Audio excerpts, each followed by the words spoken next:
Hello, GRT fam. Welcome back to episode 17 of the Graph News, brought to you by the Graphtronauts. This week, we are going to take a look at some exciting news in the protocols, the latest network statistics, interesting tweets that have caught our attention on Twitter, and also find out who the latest guest was on the GRTiq podcast. In today's news, we want to bring your attention back to one of the coolest Web3 competitions in the space right now. That's right, it's the Graph Meme competition is back, along with a chance to win a ticket to the Graph Day and more. Memes are a brilliant way of engaging with the community, and the team at the Graph see them as a way to help educate others while entertaining and engaging them also. Here are a couple of examples that were provided. The Graph puts the D in the DAP. 0 centralized points of failure in the Web3 stack. The Graph is a key component of the Web3 stack. What are you waiting for? Make sure you get your entry sent in by Wednesday, the 23rd of March. For more information, make sure you check out the link in the description box below, where the rules and more are clearly outlined. Before wrapping up this story, we wanted to share the winners' work from the last round for inspiration. Best of luck to the new entrants.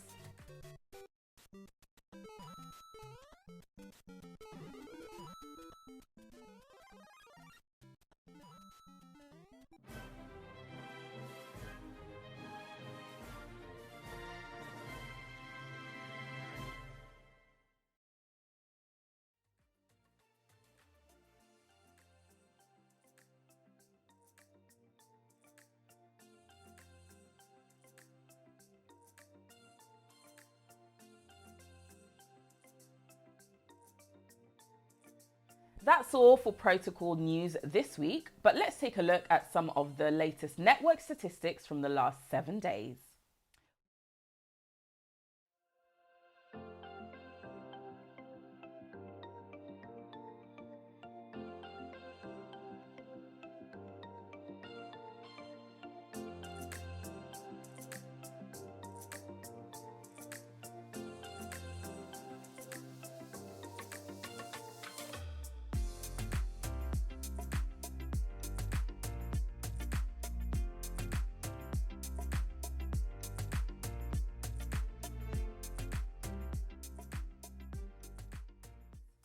With the latest data looked at, let's have a look on Twitter to see what caught our eye this week.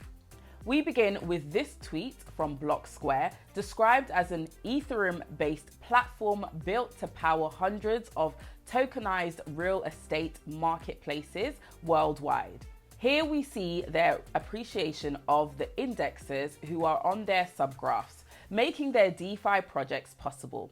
As they state, the strongest signal for the new protocol in the DeFi is support by other protocols.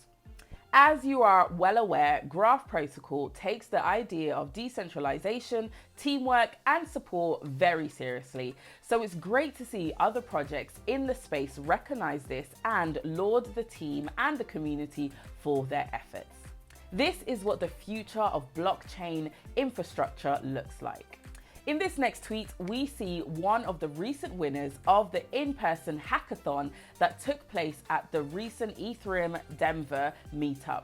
Do or Dawant is a project helping anyone who'd like to join a DAO compare and contrast DAOs to find the best one that suits their needs. This project team participated and won the best use of existing subgraph bounty. This is an exciting achievement and goes to show the wide-ranging set of builders in the crypto space who are using the graph to create products and expand upon their vision. With friendly competitions like these hackathons, the graph is helping to inspire and motivate the next generation of builders. That's all from what we have seen on Twitter this week. If you missed the GRTiq guest this week, scan the QR code on the screen to catch up on this week's episode and all previous episodes, which are available on multiple platforms. That's all for episode 17. If you are enjoying the content, please subscribe to the channel so you can catch up on what you may have missed over the course of the week. Have a great week, GRT fam, and don't forget to secure your place at the Graph Day in San Francisco by getting your ticket, and don't miss the deadline for the meme competition. I will see you all next week for episode 18. Bye!